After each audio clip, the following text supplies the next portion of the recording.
শব্দের আবিধানিক অর্থ হলো ইচ্ছা পোষণ করা। শরীয়তের পরিভাষায়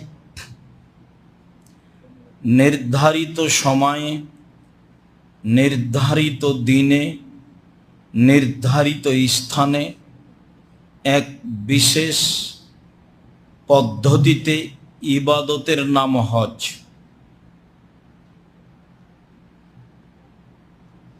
উমরা শব্দের আবিধানিক অর্থ হলো ইচ্ছা পোষণ করা। শরীয়তের পরিভাষায়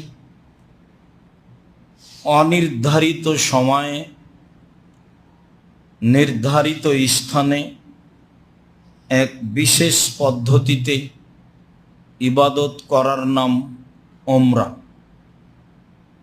উমরা যে কোনো সময় চলে, হজ যে কোনো সময় চলে না।